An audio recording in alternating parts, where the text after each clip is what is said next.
Only after death did I realize that all of this was a conspiracy. This time, I'll make them pay for their blood debts with blood. After giving birth, my body shape changed. I suffered from the pain of breastfeeding, and the baby's crying made me suffer from severe postpartum depression. I had no choice but to wean the baby and receive medical treatment. When my mother-in-law heard that I had weaned the baby, she went crazy and came to curse at me. Do you know that the immune proteins in breast milk can't be replaced by milk powder? Look at my dear grandson. He's constipated after drinking milk powder. Couldn't you just endure it a little longer? I pleaded, Mom, it's really too painful, even more painful than giving birth. Please, stop talking. Everyone else has gone through this. Why are you so precious? I breastfed Brock for a full 3 years. Look at him now. He's tall and strong, and he's still close to me. Mom is doing this for your own good. What depression? It's all self-inflicted. And seeing such expensive doctors and taking such expensive medicine. Wouldn't it be better to save the money for my grandson to buy clothes? Her words hit my heart like one blow after another, and I almost suffocated. At this time, my sister pulled me behind her. Auntie, Summer has a fever and is sick. It's not good for the baby to drink this milk. Hearing what she said, my mother-in-law stopped talking immediately. Faith, you're still so sensible. Why didn't Brock marry you back then? My mother-in-law had always looked down on me and liked my sister who graduated from a famous university. In the past, I would just let it go when she said such things. But now, when I heard it, it sounded like a death knell in my ears. My sister awkwardly pulled my mother-in-law out, then came back to comfort me. She didn't leave with the baby until she watched me take the antidepressant medicine. Because the baby's crying in the middle of the night made my illness even worse, my sister offered to help me take care of the baby to share the pressure. I was extremely grateful to her. However, despite taking so much medicine and seeing so many doctors, my depression got worse and worse. My sister was worried and watched me take the medicine every day, but everything went in the opposite direction. Eventually, I couldn't escape the torture of the illness and jumped from the 30th floor. Looking at the smile on my sister's face when she threw herself into my husband's arms after finding my body, I suddenly realized that all of this seemed to be a conspiracy. I had been following my sister since my death. She was busy arranging my funeral affairs from beginning to end, and everyone praised her for being capable. So later, when my husband took her to attend family gatherings with his arm around her, no one gossiped about my sister. My mother looked at them with tears in her eyes and said, Faith, I know you're kind to your sister, but you don't have to sacrifice your own happiness. Mom, the baby is still young. That's my sister's child. I don't want him to lose his mother at such a young age. You too. Alas, it's hard on you. Summer, this child, is also so thoughtless. She left without caring about us adults and the child. The blame in everyone's eyes when they mentioned me formed a sharp contrast to the satisfaction in their tone when they mentioned my sister. If I hadn't seen that smile, I would also have been touched by my sister. In the second week after my death, my sister went to the insurance company with my husband. This insurance policy was bought for me by my husband before I got pregnant. He said he wanted to give me and the baby a guarantee. For fear that I wouldn't feel at ease, he specifically wrote my sister as the beneficiary. I just never expected that they were in cahoots. When they received the huge insurance compensation and went to the Civil Affairs Bureau to get married, I was already certain that my death was by no means an accident. But I committed suicide. What on earth did they do? Before I could figure it out, everything suddenly went dark in front of my eyes. When I opened my eyes again, I was actually reborn on the day when my baby was just born. It's a boy, honey. You're so amazing. Summer, drink the pig's trotter soup that Mom cooked for you quickly. It'll help you produce more milk. Listen to me, sister. You need to take good care of yourself after giving birth. There will be many problems like hair loss, obesity and sagging later. Don't worry, honey. Even if you become ugly, I won't dislike you. Feed my dear grandson quickly. With such big breasts you must have a lot of milk. Yes, you must be a good mother. There will be one more person in the family from now on and we'll be busy. Honey, you might as well quit your job so that you can relax a little. When I opened my eyes, my sister, mother-in-law, and husband were earnestly giving me instructions beside my bed. In my previous life, I thought they were caring about me. Especially my sister, who made me feel that I could be myself and be a good mother at the same time. She really understood me. But now, when I heard these words, something seemed wrong. How could anyone talk about things that cause anxiety like body shape changes in front of a woman who had just given birth? At this time, their topic had already shifted to how I should take care of the child wholeheartedly. But I interrupted them and said, "Don't bother. I've booked a confinement center. I'll go there directly after being discharged from the hospital." My mother-in-law screamed in dissatisfaction, "When did you book it? Who allowed you to be so extravagant?" "Yeah, honey. Confinement centers are just scams. Which mother can't take care of her own child? If you go there, it's like giving the child to others. Honey, go and get the money back. Give the money to mom and sister. Let them take care of you. It's not a loss to give the money to your own people." Haha, their calculations were almost slapped in my face. In my previous life, I actually thought that my husband was considerate of me and gave my sister money to take care of me. My sister comfortingly patted my husband's hand. The two of them looked at each other, and their eyes seemed to be glued together. When did they get together? Why didn't I notice anything in my previous life? Summer, what Brock said is also somewhat reasonable. How can others take care of the baby as well as our own people? When my mother-in-law heard there was money involved, she also changed her attitude. Can the confinement center make the pig's trotter soup that mom cooked? Even if they can, would they be willing to serve pig's trotter soup for every meal? Summer, go and get the money back. Mom and Faith will take care of you and the baby.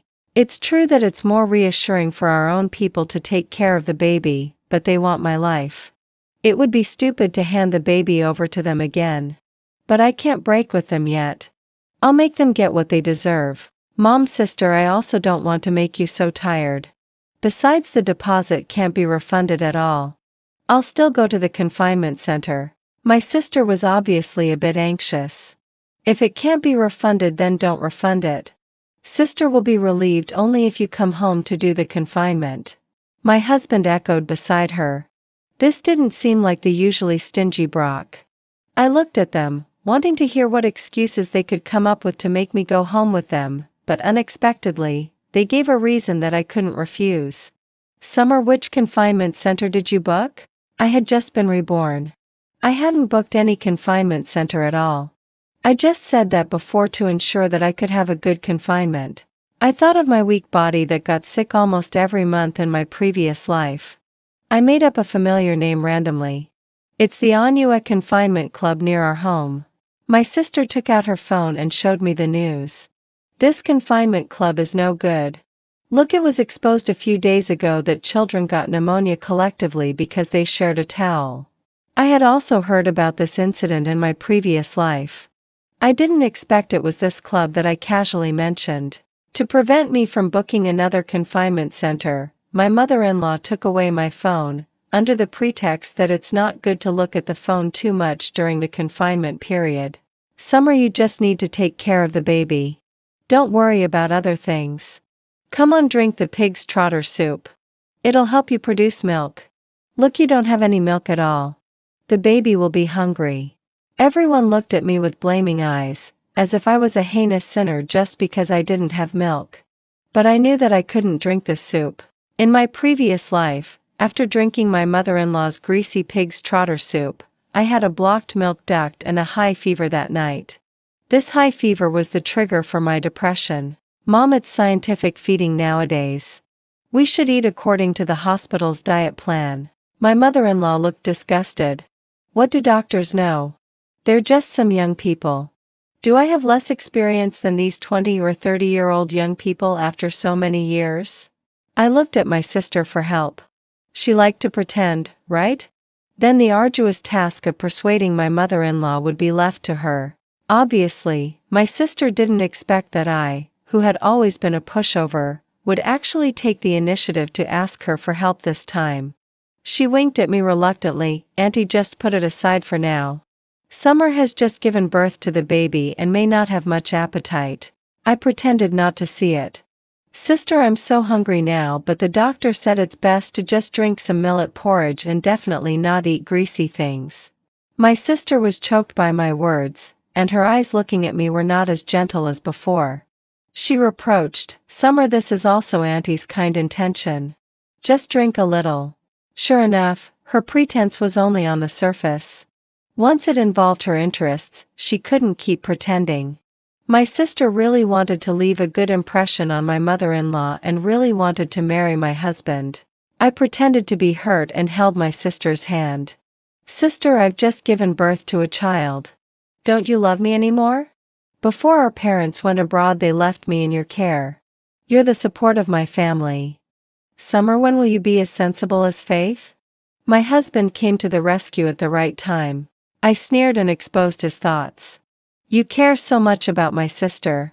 Why didn't you marry her back then and chose to marry me instead? Brock was speechless for a moment and then scolded angrily, Don't think that just because you've just given birth to a child you can make unreasonable demands.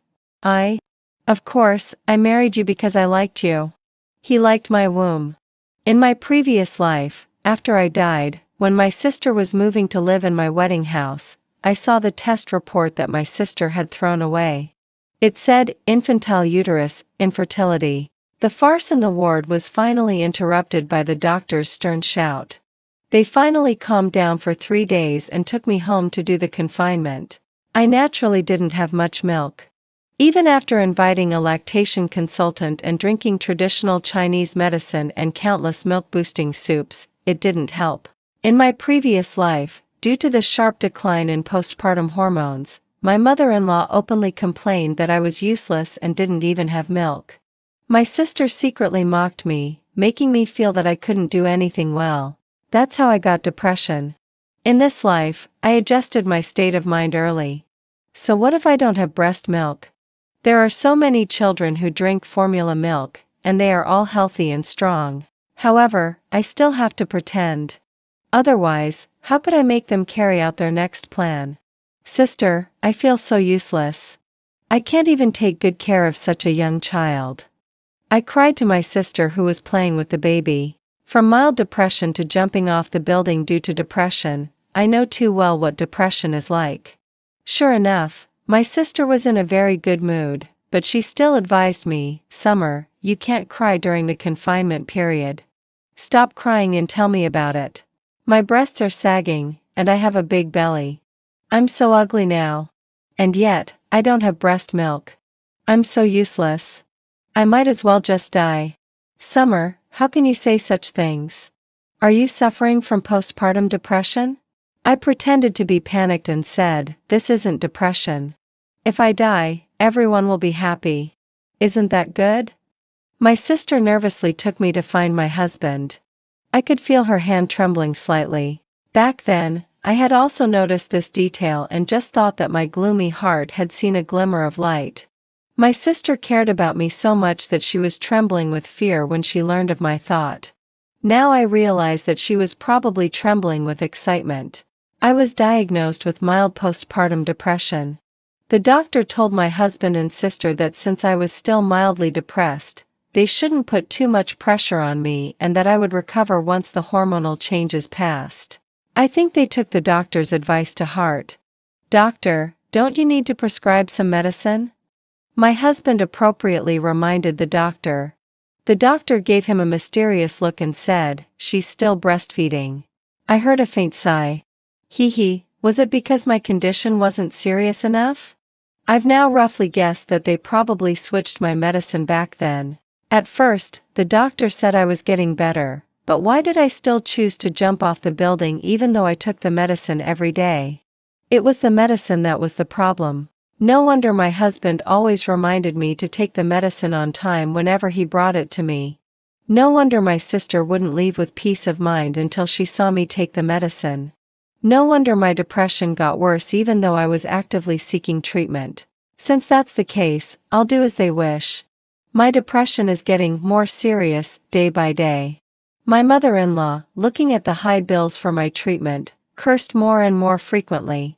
She seemed to know nothing about my sister's and husband's plan, yet she was still their accomplice. It was the baby's 100-day banquet that day. Even my parents who were abroad rushed back. My sister watched me take the medicine and then took the baby away, saying, "Summer, you've been in a bad mood recently. Don't go to the 100-day banquet." "Sister, I don't want to miss any important moment in the baby's life," I pleaded with tears in my eyes. Recently, I've been crying more and more often, and my sister was quite satisfied with this result. "The baby isn't close to you. Don't worry. I'll hold him. The most important thing is to get yourself cured first." In these past few months, I haven't spent as much time taking care of the baby as my sister did. I even stopped breastfeeding to treat my illness, so the baby is closer to my sister. Her words seemed unintentional, but if I really had depression, these words would definitely shatter my fragile heart. I thought to myself, "Baby, I'm sorry. Mom is doing this so that we can be together all the time in the future. Please bear with it for now." As if having a telepathic connection with me, the baby started crying in my sister's arms. I took him over with heartache and comforted him, and he quieted down. I looked up and saw my sister's sinister expression that she didn't have time to hide. It seems that the hidden cameras I placed at home will soon come in handy.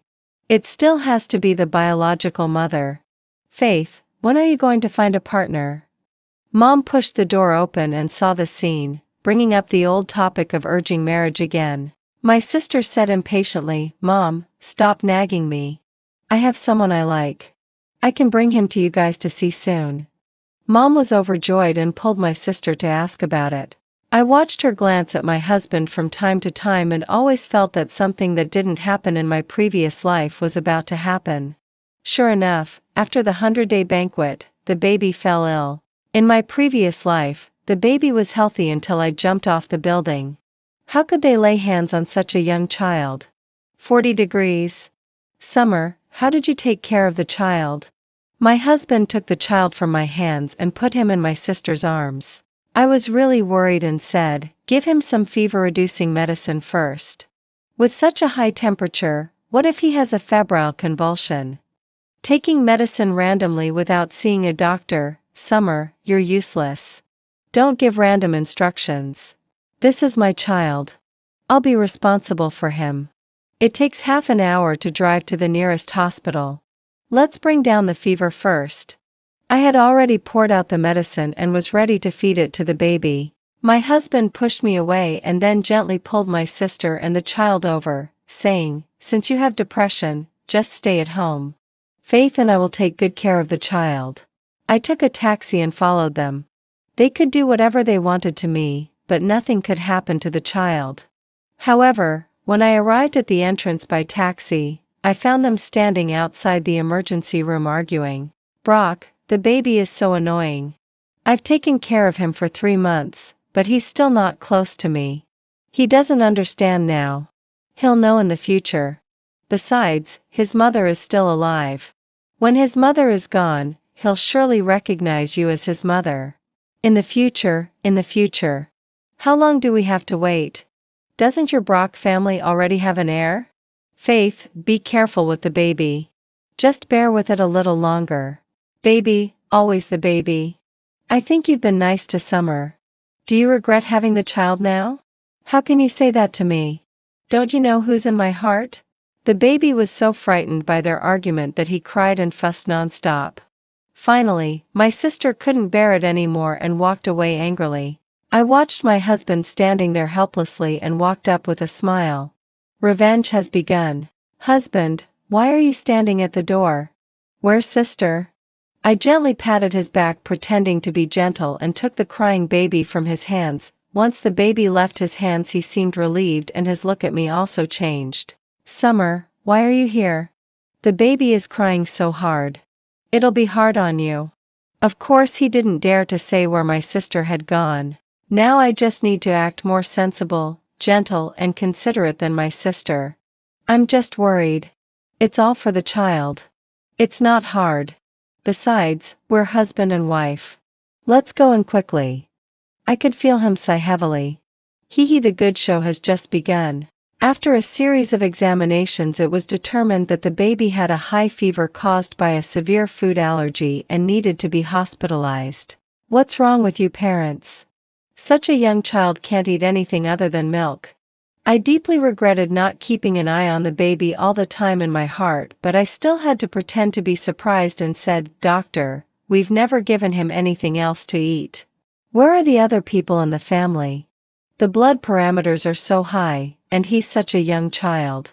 Don't you have any common sense?" The doctor was also a bit angry. "Husband, there are only a few of us at home. Mom has gone traveling recently." My husband's face was gloomy. I added fuel to the fire again. "Sister has never been married or had a child, so she doesn't understand these things. If she knew that it was her fault that the baby ended up like this, she would surely be very sad. Sister has worked hard to help take care of the baby. Husband, let's not blame her, okay?" My husband's look at me changed again and he said with some apology, "Summer, it's really lucky that you came this time. Men always like to seek excitement in daily life.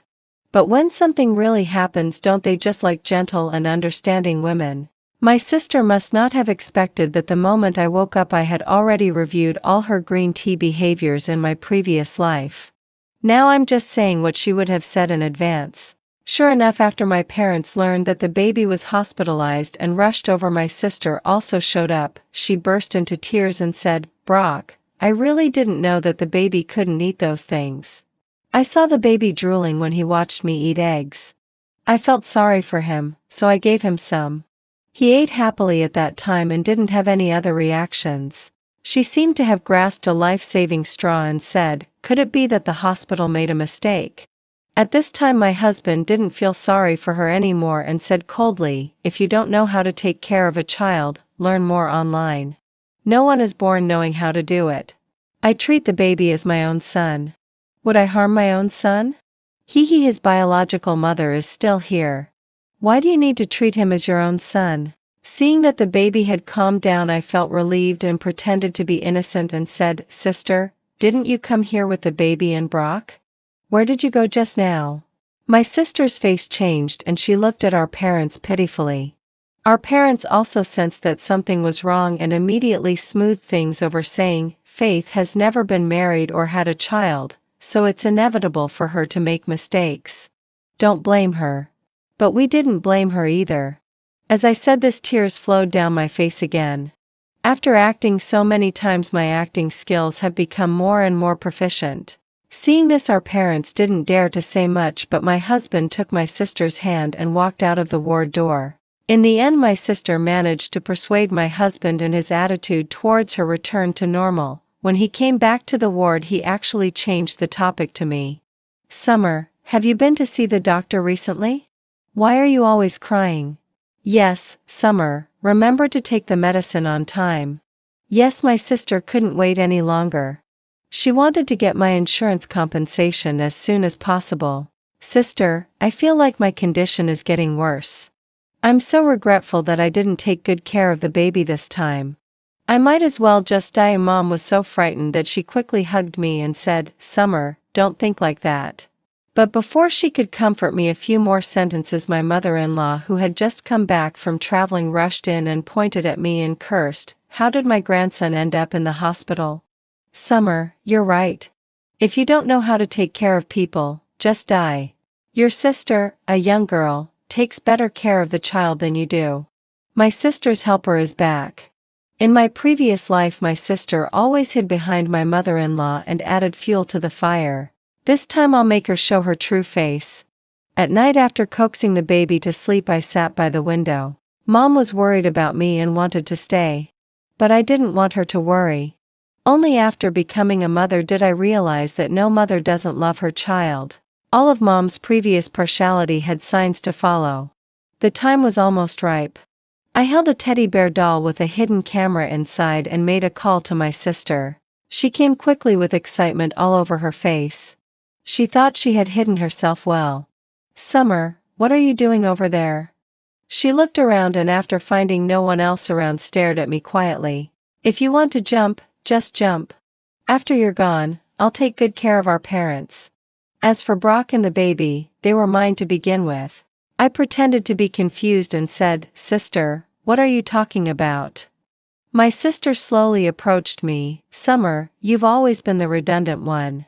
Mom and Dad wanted a boy, not a girl. How much love of mine did you take away when you were born? Over the years, I've snatched it back bit by bit, but it's still not enough. What you owe me is far more than that. Before you were born, Mom and Dad only cared about me. But after you came, everything had to be shared with you." I didn't say anything.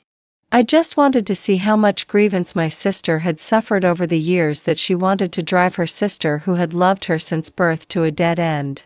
Most importantly, why do you have a healthy body while I can't have children? If Brock hadn't wanted to have a child, would I have introduced him to you? Now that you've already given birth to the child, give my lover back to me. Summer, just jump. The baby can be considered as something you give back to me. I let out a chuckle which made my sister freeze for a moment. What are you laughing at? Don't you think you're useless? Everyone loves me, not you. Sister. I put the teddy bear beside me. What about the huge insurance payout after I jump? Those pills, didn't you feel any guilt when you switched them? I walked closer to her and looked at the face that was 8/10 similar to mine. Since we were little, whenever you wanted something, I always gave it to you. When you almost fell into the sewer at the age of 10, it was I who held on to you tightly. I didn't even let go when my hand was dislocated. Sister, I didn't give you any less love. You also got me, Summer, with a whole heart full of enthusiasm. My sister didn't move. It seemed that she was thinking about what I said, but after a moment, her face became ferocious again. Summer, were you just pretending? Yes, I'm not sick this time. Did you know that I switched the pills? Those placebos? I took them every day. Did they comfort you all? Summer. You knew everything? In that case, don't jump from here today. Unexpectedly, my sister grabbed a stick beside her and swung it at my head. I couldn't dodge in time and was hit so hard that I felt dizzy. Blood flowed down from my forehead and blurred my vision. Sister, do you want to kill me? She laughed even more horribly. Haha, since you know everything, you don't deserve to live. I got up and ran away. She chased after me very quickly.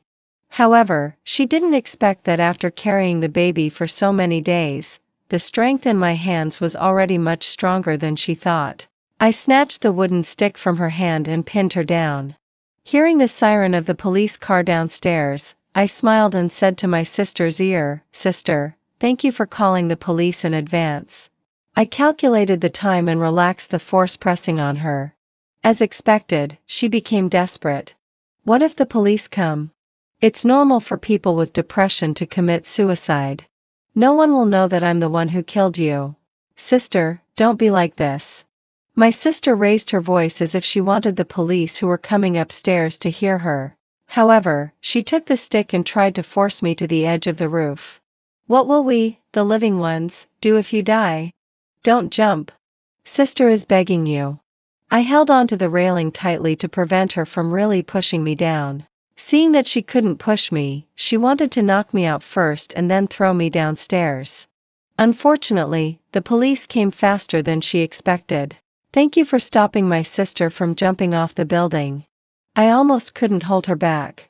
My sister took the initiative to speak first. I wiped the blood on my forehead, picked up the teddy bear doll, and grabbed the police's hand. Officer, she tried to kill me. I have evidence. There was sufficient evidence that my sister attempted to murder me, and she was taken into criminal detention. I didn't tell my husband. For such an important matter, of course, I had to choose an appropriate time to tell him. I had rehearsed all of this in my mind countless times. However, before the right time came, my parents found me first. Summer, let Faith go, will you? She's your own sister. Mom didn't even ask about what had happened. She had always been like this since I was a child. She was afraid that my sister would feel uncomfortable because of my birth, so she always considered my sister's feelings first in everything. Mom, do you know why sister was arrested and taken to the police station? Mom didn't say anything, but then Dad's serious voice rang out, Summer, we're all family. Even if your sister made a mistake, we can solve it within the family. There's no need to make such a big fuss. Yes, my dad had always cared about Faith and been strict since I was a child. He also felt more sorry for my sister who had better grades rather than for me who was more sensible. But, sister wanted to kill me. How is that possible? We've seen how Faith treats you usually. When you got married and gave birth and mom and dad were abroad, it was she who took care of everything. Summer, did you misunderstand something? What misunderstandings between sisters can't be resolved? Hurry up and withdraw the case. I looked at my parents and couldn't feel any warmth at all. Even though I had a second chance at life, this heartbreak still hurt so much that I could hardly breathe. I made up my mind that I must raise my child properly. I won't go. I believe the police will give me the fairest judgment. My parents repeatedly asked me to go to the police station to submit a letter of understanding. They didn't even say a word about my sister's mistake. They just blamed me for being too ruthless. They never cared about where the injury on my head came from. When I refused, my parents even threatened me. If I didn't go, they would sever the parent-child relationship with me. So, I was so worthless in their hearts. Hearing these words, it felt as if a big stone in my heart had finally fallen.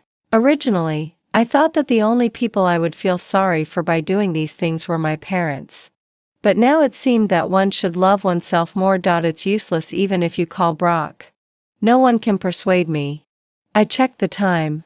It was almost time. It was 9 o'clock in the morning. Every week, my husband had to go to the project department in the suburbs. I had reminded my husband countless times that there was an accident-prone section along the way. He must drive carefully and not look at his phone. I thought he was almost at that place. My words seemed to remind Dad too. He picked up his phone and dialed my husband's number. I waited quietly. There was only one chance. Whether it would succeed or not depended on whether fate was on my side this time. I was praying secretly. But Dad became more and more excited as he talked. Brock, don't think I don't know about the things between you and Faith. I just didn't expose them. Do you want to abandon my daughter to shirk responsibility? That's absolutely impossible. Listen to me. Take a leave and come back immediately today. Take care of your wife, my daughter. I won't allow her to go to jail. At 9:05, my face was cold, but I was so nervous that I was sweating inside. It was almost time. Bang. Brock, speak up. What's going on over there? Don't pretend, Brock. Hearing Dad's nervous questions, I finally felt relieved and sat down. Brock's car overturned on the mountain road. There were no other vehicles passing by at that time, and he missed the best chance for rescue. When Dad called the police and found Brock, he was already under the car and had no breath left. The police checked his phone, and the last call record was with Dad.